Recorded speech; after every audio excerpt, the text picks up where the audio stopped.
Welcome to the Sub Hub Podcast. I'm MK Sullivan.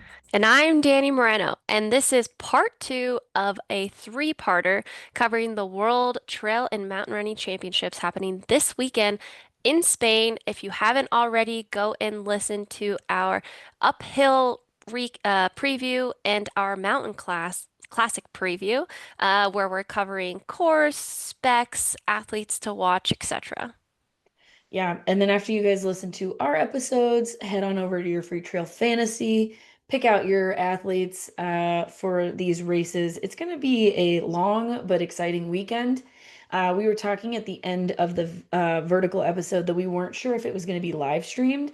It looks like it is going to be live streamed. The information was still kind of vague, but if you go to the World Mountain Trail, oh my gosh, here we go. World Mountain and Trail Running Championships Instagram. I believe that's where you'll be able to find the link for Thursday's race. Yes, it is WMTRC underscore Confranc Pyrenees. It'll And probably pop up by the time you're done by with the the time, first yeah, part. you don't need to spend the rest of that, right? But yeah, it's really exciting. So as we already have mentioned, we have the whole thing starts on Wednesday where they do all the really cool opening ceremony and stuff. And so the live streaming, it says, what time does the stream begin? 18:50 p.m., which is 6:50 p.m. on Wednesday if you want to watch the open ceremony. And then on Thursday, 9:40 a.m. Again, this is in Spanish, Central Central, European time, probably. probably Yeah. CEST. So 9:40 on Thursday for the uphill, and then for this race, which we're about to cover, 7:40 a.m. on Friday the 26th for the short trail, and then Saturday the 27th, 6:40 a.m. for the long trail, if that interests you, and then last but definitely not least, Sunday the 28th, 8:10 a.m. the classic. So if you wake up at 6:30, oh wait, sorry. That's CEST. Yeah, I'm trying to do math. I feel like it's gonna like most of this is gonna unfortunately happen between the times of like 10 p.m. and like 2 a.m. for us. I know, I'm seeing now. So 6:30 there is 9:30 on the West Coast, which means it's even later in, Central and the East Coast. So yeah, if you want to stay up late starting at 9:30 p.m., you probably can catch most of the races. Yeah. And if you don't want to All-nighter. stay up late, I'm sure they'll have a replay on YouTube or something because yeah, Just that's brick yourself an yeah. Instagram in the morning. Yeah, Danny and I talked about this a lot last week because the World Championships for track and field were happening, and the first few days I had forgotten to brick myself on Instagram, and I would wake up and I'd open my phone, and I was like, "Oh my God, Tommy, don't open Instagram! I just saw who won the 3K steeple," and we'd have to like hop out of bed and go get on NBC before they like, cut the stream or whatever. So, yeah, if you don't want to know and you want to rewatch the live in the morning, don't open Instagram because it will be the first thing to pop up in your algorithm. And hopefully the title doesn't have the winner in it like NBC does all the freaking time. Yeah. It's just like, hopefully it's Faith just YouTube. Kipyegon breaks her own world record. Yeah, It's it's like like, I literally ah, came to watch what happened without knowing. just a little bit of our feedback. So yeah, there is a live stream which we are very, very excited about. But speaking of, this actually isn't related at all. If you guys haven't seen already, we launched a new collab with Wild Strides, a paper company that is at the helm of incredible women of Rachel Tomajic, a multi-team USA member, Courtney Coppinger, current Team USA member on Mountain Classic, and Grayson Murphy, two-time world champion at the Mountain Classic, but representing Short Trail this year, also Team USA member. And we did a Sub-Hub Wild Strides collab. Tell them about it, MK. Cutest little sticker pack I've ever seen. We came up with a bunch of like fun little phrases like I love uphill, stay calm and is it stay calm and run sub ultra? I think, yeah. QOM, KOM, sub ultra baddie, lots of options. So if you want to go get yourself some stickers to like, I like to put stickers on our van. I've got a whole ice chest worth of stickers. Probably need to start putting them on my water bottle. Um, Go to Wild Strides Paper Company website and use our discount code SUBHUB15 to get 15% off of those cute little stickers. Yes, super, super exciting. Hope you guys check those out. And I'll give it to you in terms of that transition. You were thinking that we did first announce it on the Mammoth Trail Fest live stream, and we That's were what it thinking was. about live streams. There's the through line. I knew there was a connection somewhere. But to keep it rolling, I did my first very, very, very short jog yesterday. Applause all around. Basically, what my training's gonna look like for the next month, based on my doctor's blessing, is 1 to 2 very, very short runs, just so the body can start waking up and stuff, but mostly cross training. And today I have an hour gravel bike, which I'm really, really excited about. And on that bike ride, I'm going to be slamming just one packet of C90. And my current favorite flavor of the C90 is the orange flavor.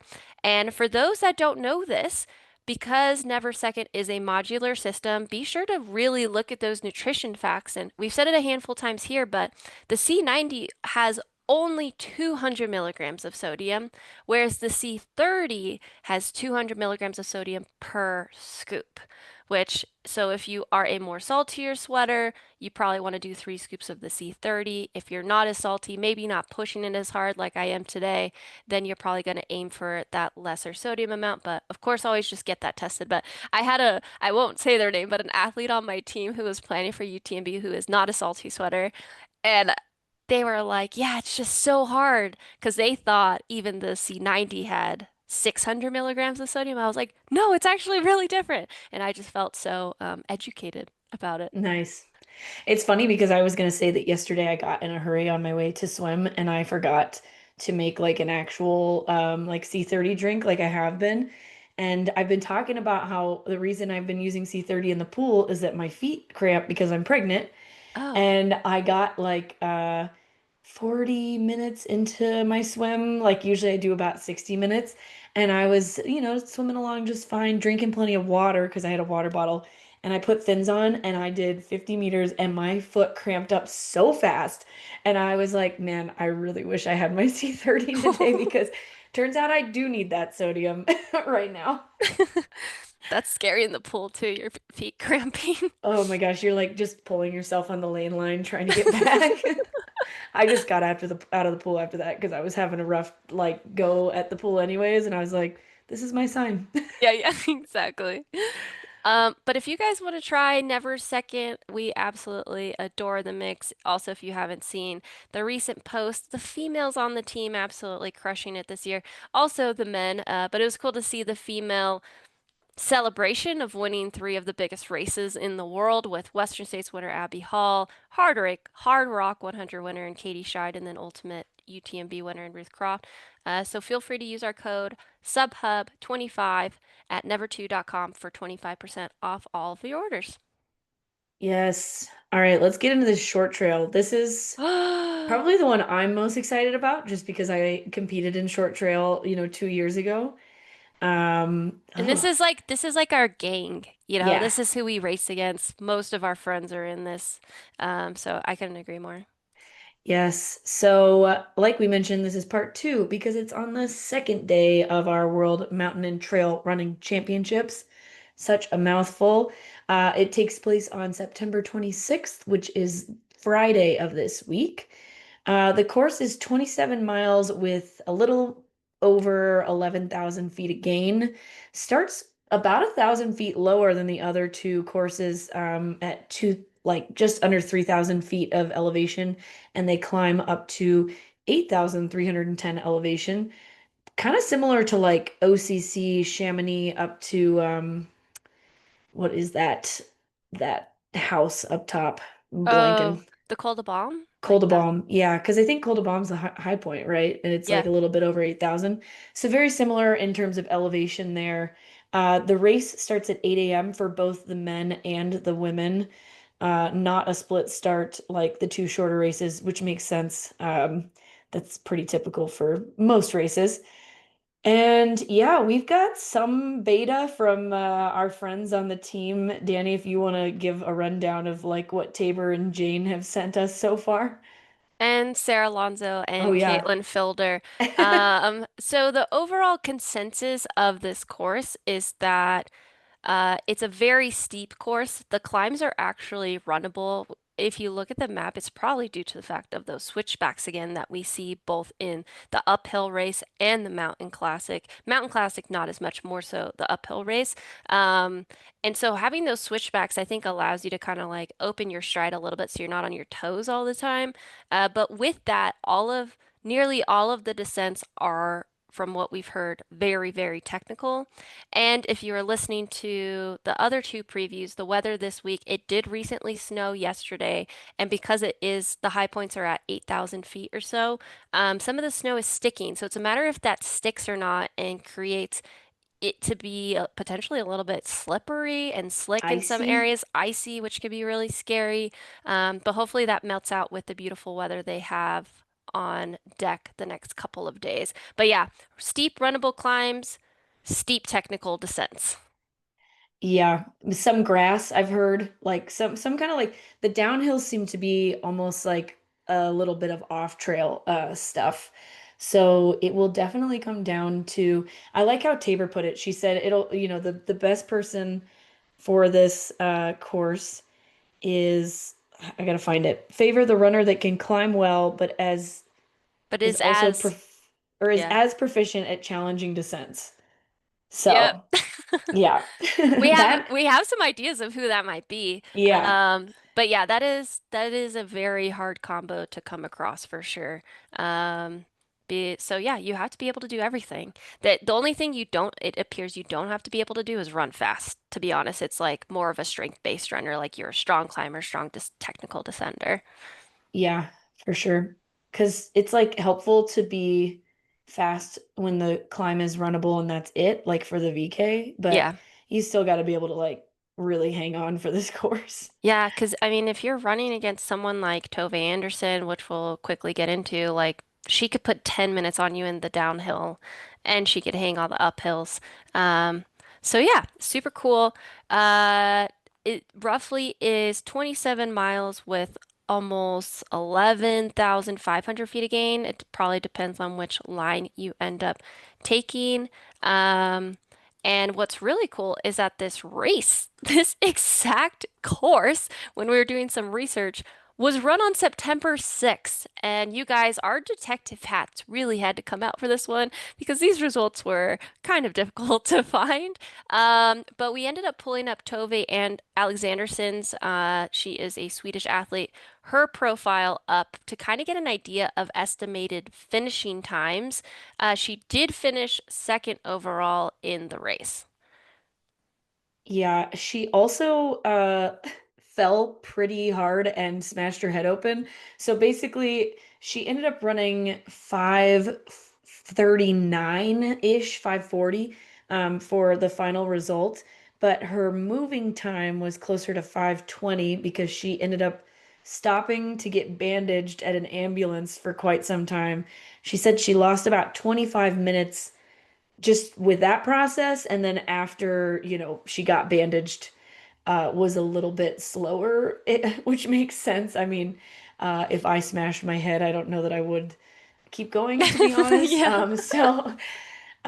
Yeah, she ended up running like a moving time of like 5:20, so we're gonna guess that because she didn't have much competition, she finished second overall in the race.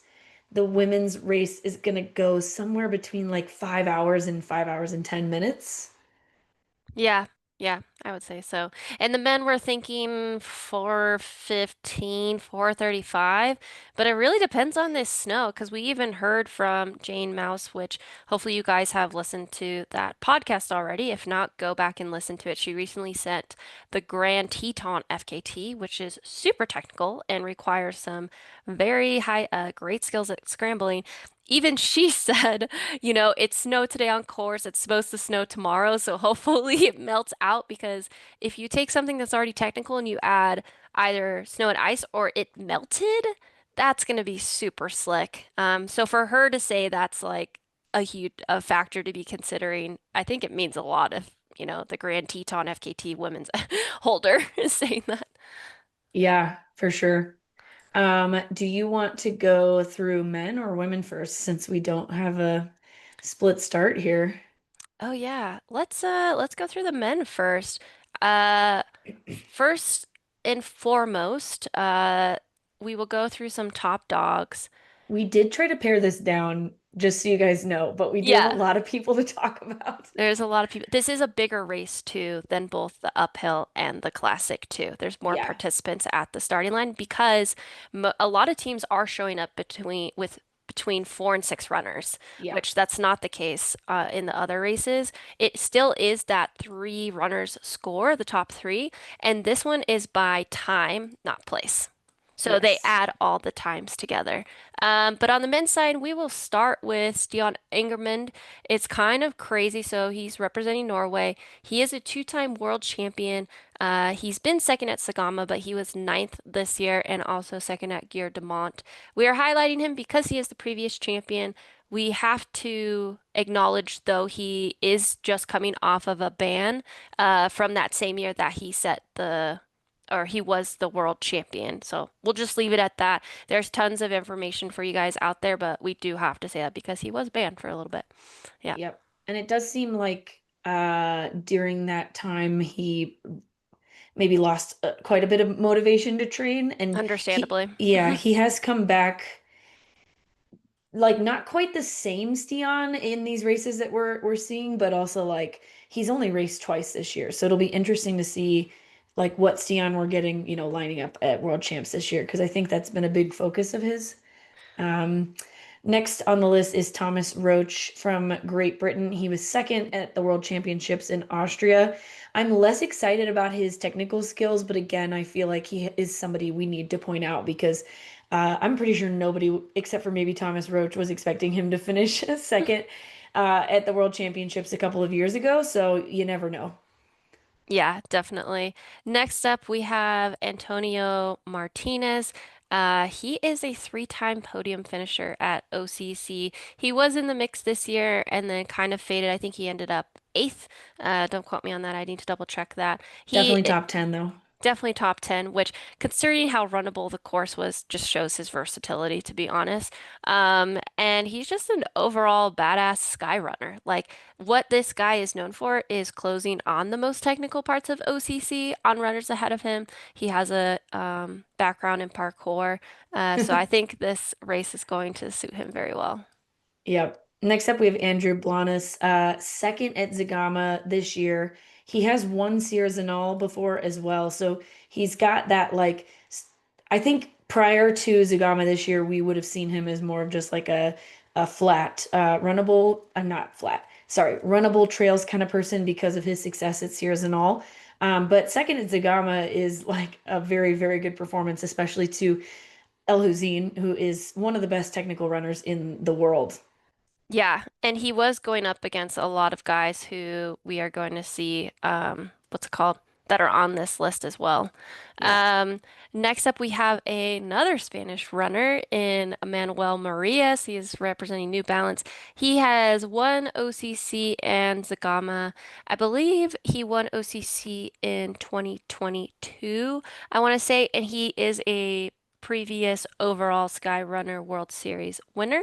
But this course, if he's firing on all cylinders, was made for him.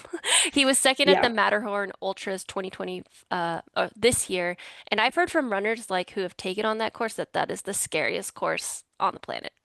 Is that the course where you get all those like iconic Skyrunner videos of them going down that really sandy chute? Because I think it is.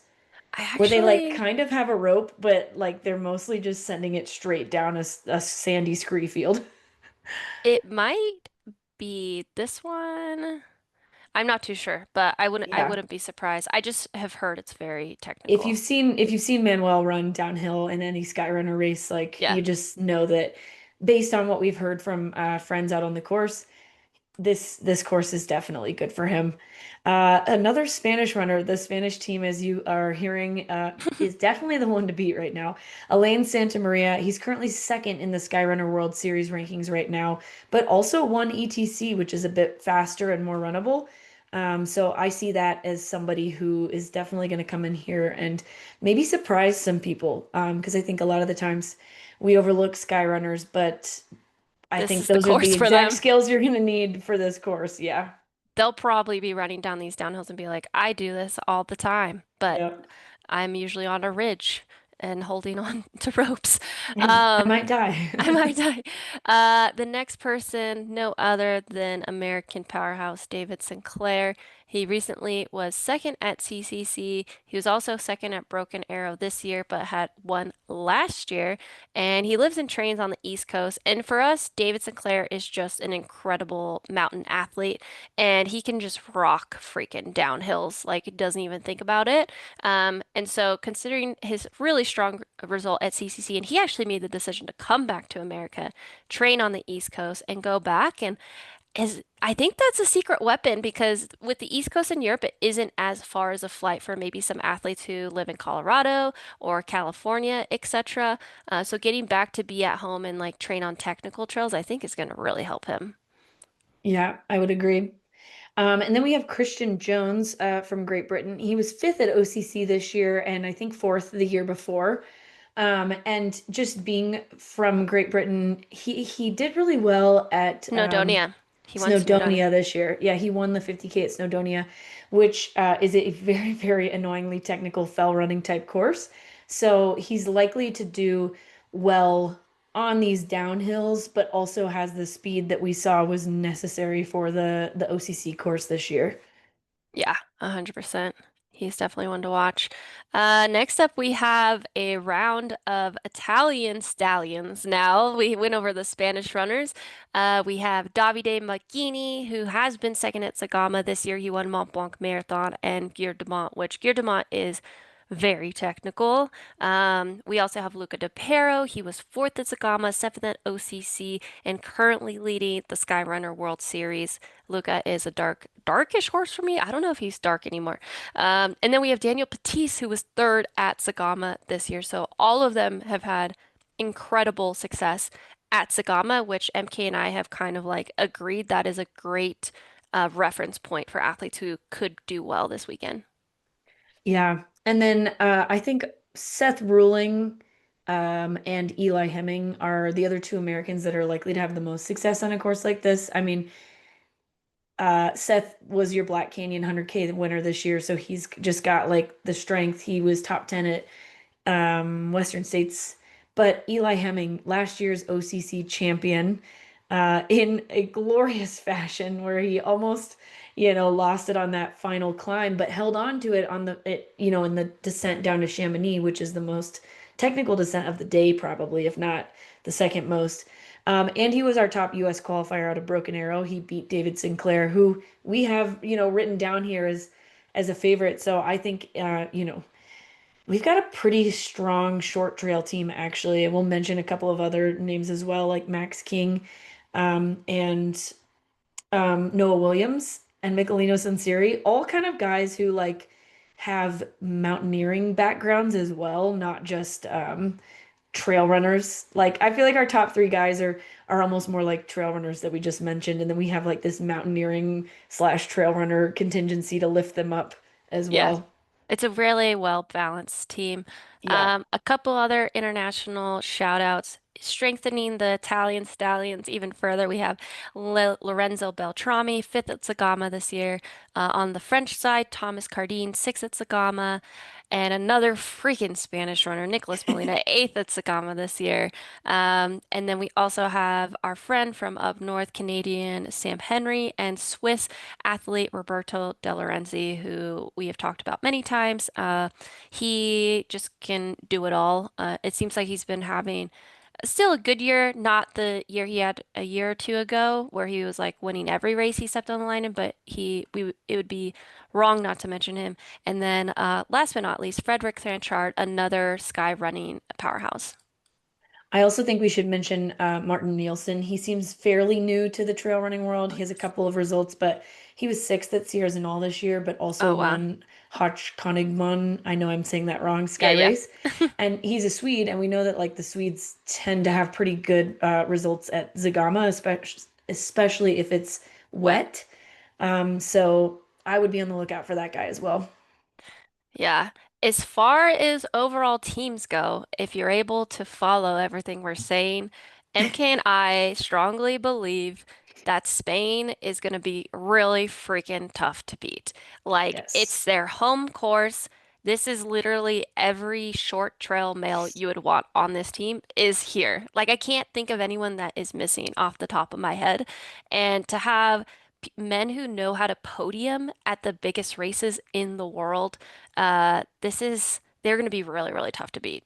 Yeah. Yeah. And they probably have all previewed the course too. And half of them have podiumed at the biggest races in the world and are also skyrunners. Like, Yes, exactly. yeah, It's crazy. They're just so stacked. So I think the best teams that could challenge them are Italy. We can't ignore the combo of Davide, Luca, and Daniel Patisse. Team USA, I think if they can manage to hold on through that halfway point and they're able to navigate those technical downhills, they are in the mix as well. And and I then think Great Britain. and yeah, the UK, the UK, they won last time, so you can't count them out because they are missing John Albon, but both Thomas Roche and Kristian Jones return. Yep. So that's your men's race. Go pick your free trail fantasy. Oh You wait, gotta no, we help them need to pick out. our You gotta free help them trail out. fantasy. Holy. Holy, holy. Shit. I'm gonna go, man. I know. I'm like, I could pick 10 deep. What do you pick I on Free know. Trail Fantasy? Let's see. You can I, pick 10 deep oh on my Free God. Trail Okay, I can't Fantasy. do that today. That'll take Yeah, me yeah. way too long. Okay, I'm probably gonna change my mind about this as soon as I sit down in front of Free Trail Fantasy, but I'm gonna go third place, Manuel Marias. Okay. My second place is Andrew Blanes, and my first place is David Sinclair. You don't think he's tired from CCC? I'm hoping that like going home, rest, recharge, train at home thing is going to help. Yeah, no, I couldn't agree more. I think, oh my goodness. I think it goes Davide Magnini in third, David Sinclair in second, and Manuel Marias in first. Okay. Yeah. Honestly, both good podiums, I think. Yeah, and I think honestly, the winner will be decided on like going into the last downhill or like I just don't see anyone breaking this field, which is really exciting No. to me. Like Yeah. it's gonna come to, and that's also kind of scary for me to think about too. I'm like, they're gonna have to run so fast On to those like, switchbacks. yeah. I'm just It- like, oh, in my brain. yeah, Oh because man. there's like 1 million switchbacks in the final downhill of this course. Yeah. Do you think they're gonna bring poles? Because that's the thing, Manuel Marias, he always has his bamboo poles. Yeah. I And think, he knows how to use them really well. David also knows how to use poles yeah. really well. And Davide because he's on the Italian Schemo team. Yeah, I think it's going to be half and half. Yeah. I think Because it's not that long. 4.5 it's not hours. that long, but like, yeah, I mean, Manuel, David, Davide, I could see half of the Spanish team being poles and half of them being not poles. Like, I've never seen Antonio use poles, so That's true. I also like I don't think I've ever seen Stian use poles before. Um, yeah, I think it's going to be a half and half situation, Yeah. which makes sense. That's kind of how short trail was the year that I ran it. I felt like half of the women in the top 10 were using poles, and I was just like, man, I wish I knew how to use poles. Yeah. No, 100%. Yeah. I mean, I'm just watching these clips of Manuel and I'm feeling pretty confident in that. Oh my God. But, anyways, just list some other names because people are picking 10 deep, like who they should be thinking of. Oh, I mean, like, I think our Everyone we top said. dogs, yeah, I think our top dogs are like, or that we mentioned, when we first started, that list of like 12, 15, whatever it was. Like, I think we did a pretty good job of identifying. I think that the US has at least two people in the top 10, but I think Spain has like three to four. I think so too. I think both Italy and Spain have three athletes in the top 10. Damn. Well, maybe Italian's third is in the top 15, but I could see both Luca and Davide being somewhere in the top 10, and then Yep. Spain Oh, will Daniel win. Pattis, though, also was That's third what Zagama this I year. So know. it's like, I know. yeah, This, yeah, I think if you want to win, all of your athletes are in the top 10. yes. Spain's just too strong. Yeah. So at least Okay. one team has to have three. Yeah, that's crazy. All right, women's short trail. Our bread and butter, if you guys don't know. This is what MK and I would be racing. Most likely. First and foremost, teams overall, Spain once again coming in heavy, as you will soon realize as we start listing the names. But top line here, similar to the men, is we do have a returning champion in Clementine Geoffray of France. Last year, or not last year, 2023, I felt like this was her coming out party. She had been Yeah. doing really well in the Skyrunner World Series. But as we have mentioned before, with the Skyrunner World Series, the competition gets a little bit more diluted because there's so many races. So I feel like this on the day, she beat everyone from any series who was on that start line in a very great fashion. We think maybe she could be dealing with an injury, but she's still going, which tells me she's a threat. Yes. I think when she shows up, like, you pretty much can't count her out. The furthest back she's been in like one of these big championship type races was that fourth place at OCC last year. Oh yeah, she was third actually. Was she? Yeah. Oh, damn. Okay. So there you It go. went Meow, Judith, and then Clementi, and then it went Sarah, Caitlin, me. I could keep going on, but she Yeah. was third. She was third. Yeah. There you go. Because she did win European Championship short or not short trail, whatever the trail version was that they had. It was like a 40-mile race or something. So last year. Next up we have Judith Wyder, who has arguably had one of the best like short trail seasons this year, or like marathon distance type years. She had second place at Zagama to Sarah Alonso, second place at Mont Blanc Marathon to Joylene Chepniano, who was recently handed a ban, but that race was not was before the incident. And then she was Second at second at OCC. OCC this year. Yeah. Behind Meow. Yeah, and I would argue that Judith has put together one of the best seasons of any trail runner this year. Yeah. I mean, those are three Those are of the impressive results. hardest podiums to get on in the world.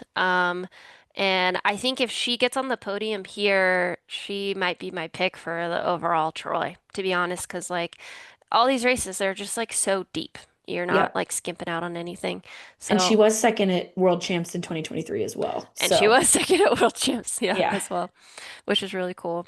Next up, we have dear friend, Sarah Alonso representing Spain. Sarah has been on an absolute tear this year. She started with a win at Kobe. She won Zagama, finally, one of the best stories of the year, I would say. Fifth at OCC with, coming back from a broken rib. Um, no, she's fourth, actually. No, wait. When she's, shoot. She moved Meow, up. Judith, Maud, Sarah. So maybe she was fourth I think again. she's fourth now. Yeah. Okay, we'll double check. But this is her first World Championships, which is really, really freaking cool. And just talking to her personally, this has been a big goal of hers all year long. Yes. And then right behind her, we have Malen Osa, who was second at Zagama last year, third this year. So very good on this type of like Spanish course. Plus, I'm sure she's been like training on it, knowing her. And yeah, we think that she'll actually do really, really well here. I think she and Sarah probably end up running a lot of the day near each other because that's how Malin has, was on the podium this year as well. And that's exciting. Yeah, no, definitely. Next up, we have Tove Alexandersson. She was second in the classic at Innsbruck. Recently just ran this whole course the first week of September, where MK mentioned she bashed her head open. That's not an over-exaggeration. She like cut her eye or something open. She ended up being okay, but she had to stop and do the race. The thing with Tove is she has one speed. Every time I've seen her race, she is ovaries to the wall on every freaking downhill. Like she is a scary good downhiller. And she has no fear at all. So if she can smell, top three or first place, I would honestly start throwing my chips at Tove if she is eating and drank. Because this is a longerish race for her, but she did just run it. So we'll have But she to is like a multiple time world champion in orienteering. orienteering, which although you're not like running straight all the time, is like a longer format of racing. And also means that her ankles don't actually exist. They just were a part of her body at some point, but now they just go bloop. So she'll Yeah, be good on those downhills. you should definitely, if you don't already follow her on Instagram, it's Tove Alexandersson. Just look at her downhill running. It's insane. So she's a favorite. No, truly. Like when Yeah. I think of the top downhillers, like she comes to mind, Karina Carsolio. Like if you were to just put us on top of a mountain, who would win the Yeah. race? Yeah. Next up we have, I would say, very great all-arounder, Caitlin Fielder, representing New Zealand.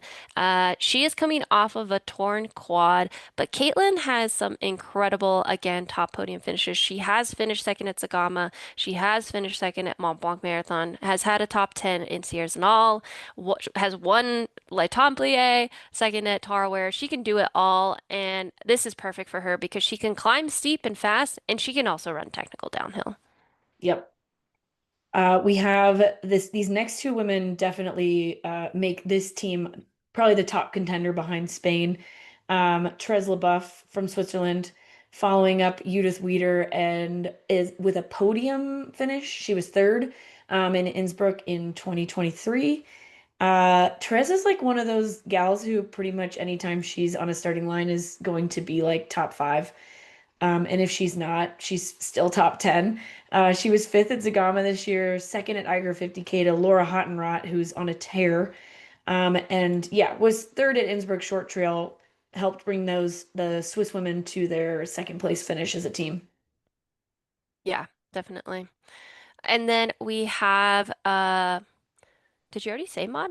Sorry. No, Oh, yeah. okay. Yeah, you said double and then I was like, oh, Sorry, I no, didn't no, you're finish out okay. the double. Well, rounding out there's, oh my God, Swiss is a powerhouse. We have Maud Mathis, who was third at Sears and All and third at OCC this year. I would say people give Maud like a hard time about not being good at downhill, but the woman can run downhill. Like if you actually look at clips and stuff, and she's put a really big effort. I would say like the height of the Mod v Judith, I mean, it still exists. They went freaking 2-3 at OCC this year. But the Judith v Mod battle has been one that or rivalry, they're friendly. Rivalry I've seen for years was always Judith can do all the technical stuff and Mod is the best climber. But they both can do everything. I think that was Yeah. just Golden Trail trying to like come with a good spin. Um, and as we saw at Kobe, Mod freaking crushed Kobe last year in 2024, which we thought that was going to lean more to technical descenders. So I think a race like this, which is an over-exaggerated Kobe, meaning steep climbs, technical downhills, Maud could be a favorite, or she is a favorite. Yes, I the only downside in quotes that I see to Mod is that Sears and All OCC and this race, it's a lot of longer format races in a Yeah, short period of time for her. yeah. Um, and like, yeah, these are just longer races compared to what we've seen her compete in the past. And she dealt with injury all last year. So it'll just be like, how healthy is she coming off of OCC, which ended up being a lot longer than originally planned. Which saying that for someone who's 38 being like, I these are know. long races is crazy. Yeah, but very cool. We love our sub ultra baddies. So. Yeah. Next up on the list, we have Ruby Lindquist from the USA. She was not one of the top three qualifiers from Broken Arrow, but she's 6. from Alaska, and a lot of the running and training that she kind of grew up doing is this kind of running. So Dani and I see her as kind of like one of the top threats for the US at least. She was second at the Mount Fuji 70K this year, which was the longest race she's ever run, but I think just that like 8 hours, worth of racing is really going to help her in this longer marathon effort. Because this is a marathon, but we do think it's going to be a longer marathon. Yeah, no, definitely. You have to be able to, your legs more so have to be able to withstand the beating for a long time because, yeah, looking at everyone's clips, yeah, there's some grass, but most of it is on hard surfaces. Like it Yeah. looks like granite. Next up, we have Jane Mouse, or Moss, yeah. Moss. She recently broke the Grand Teton FKT. Again, if you haven't listened to that podcast, Jane, similar to Ruby, we think are potentially our USA leaders. Will go into the rest of the team pretty soon, but they're just really technically savvy, which we think is going to be an asset on this course. Next up, we have someone who bleeds technically savvy, and that is Lucille Germain. I believe she's second. Don't quote me on that. She is in the podium area of the Skyrunner World Series. And to start this year, she was undefeated. The race where I felt like she did a truly, truly incredible job was Sky Race des Mathesines. She absolutely obliterated that course this year, and she has previewed this course. So, having raced against her in the Pyrenees in 2021, she can really handle these downhills. Yeah, and the only race that she's lost this year in the Skyrunner World Series, I believe, was to Anastasia Ripstova, who's like Yep. the best Skyrunner out there right now. Um, Next up, Naomi Lang from Great Britain. She recently won Pitt's Alpine Glacier, which was kind of a breakthrough day for her, but we kind of really saw her breakthrough last year at the Golden Trail World Series final, which ended up being a weirdly technical course in the sense that it was just super sopped in and wet. She was 10th at Sears and all this year, the weekend after that Pitt's Alpine Glacier win. And she's pretty young. So like I'm excited to see how she does here just because she's still kind of green to the sport. Yeah, definitely. I think she just Uh, yeah, I would say just maybe the duration, but I feel like she's Hmm. gonna hold her own. Yeah. Last but not least, when it comes to our top dogs heavy favorite, because we think Zagama is a very telling course of who can do well here, we have German athlete Daniela Oemis. She won Zagama in 2023.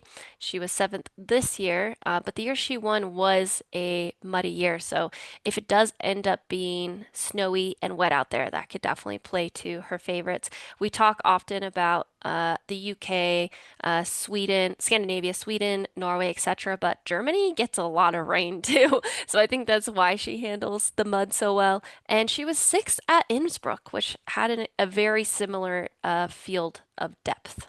Yep. And she also won the Eiger 100K this year, which ended up being 70K, which again, like kind of like Ruby, I think that like 8 to 9 hour, or she probably ran a little bit slower than that, duration, like being able to race something like that well is really going to translate here.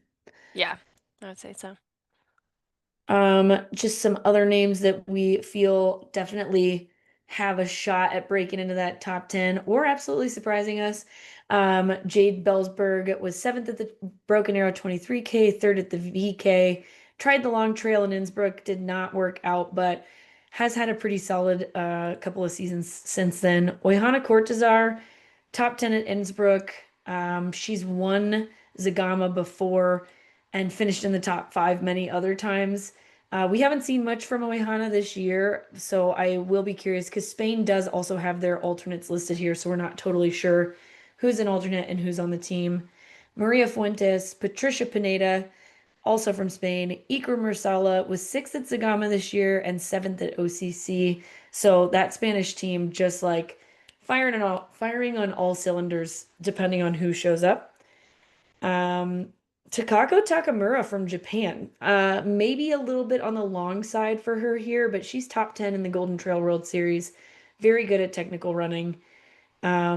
And then our women's team from the US of A, we've got Helen Mino Faulkner, who was um, wow, my brain is, Second place at Broken Arrow. she's second place at Broken Arrow, but the top qualifier because Jen Lichter decided to do long trail.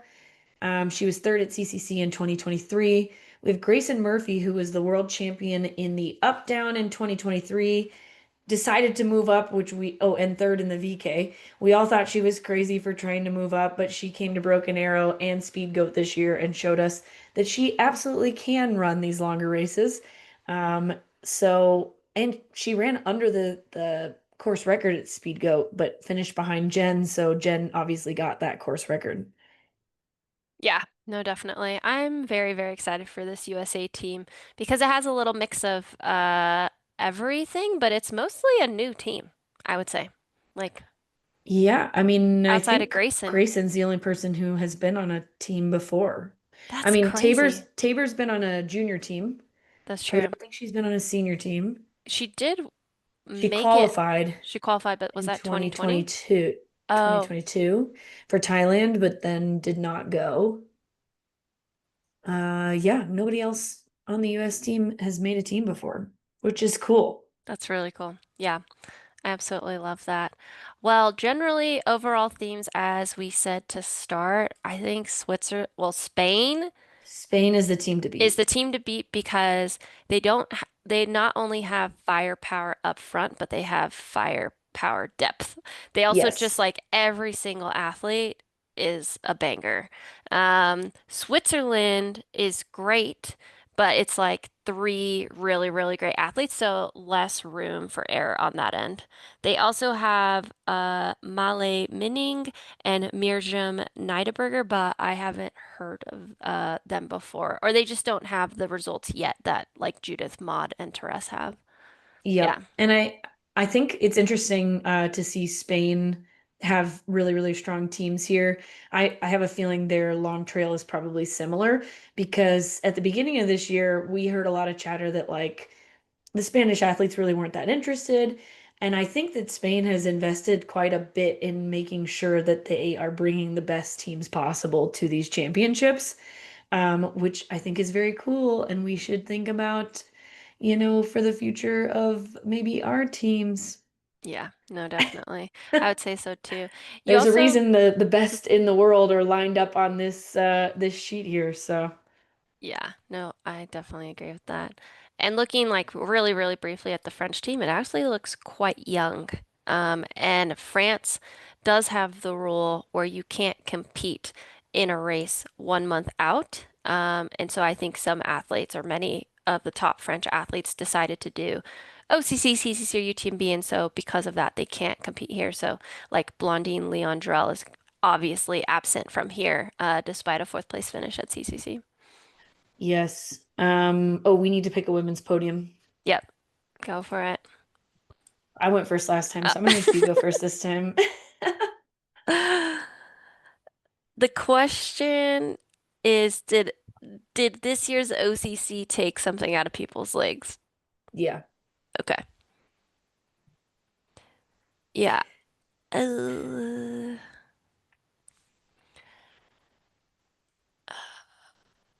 I think it goes third place, even though there's rumblings that she might or may have been injured. I'm going to say Clementine Geoffray. Second place, Sarah Alonso. First place, Judith Wyder. Dude, I was gonna say the same thing. Uh, the other person that I would maybe throw into that mix, actually two people that could like maybe inject themselves into the podium I see would be Tove or Daniela, hmm but I think that's a good podium. Malen too, I would say. Um, And I think Caitlin will be in that mix too. If I could see Sarah, Clementine, Judith going at it potentially, up front. And then there's almost like this, oh no, actually Tove's gonna take it out for sure. And then Yeah. it's a matter of people responding and being smart. And then yeah, some mix for your guys' top 10. I would say like Malin, Caitlin, Therese, Maud, Therese. Maud. Yeah. People who are Mm, who are used to getting out fast. yeah. Yeah. Oh, It's gonna be a fun one. that's a banger. I'm gonna probably spend way too much time on my free trail fantasy Yeah, because exactly. oh man, but yeah, hopefully this helps you guys out. We are stoked. Again, there is a live stream, so make sure you go check out the World Mountain Trail Running Championships Instagram for that information, WMTRC underscore confrank, and you'll find it by then. But yeah, thanks for following along with us, and hopefully we'll have some good stuff for you guys next week. Maybe maybe like some US medals. We've brought home hardware uh every since Thailand and Innsbruck. So hopefully we can do it for a third year in a row. No, that'd be really cool. What was the one before Thailand? It got canceled like two Thailand was years. the first one or the first version of Oh, this, yeah, this current world championship format. So, and yeah, it was just postponed. It was supposed to originally be in 2021. yeah, or maybe 2020. I The don't end of know. 2020. Anyways, Yeah. that's a archived story that we'll figure out at some point. But yeah, if you guys haven't listened already, go listen to the other two episodes and go World Championships. Go USA.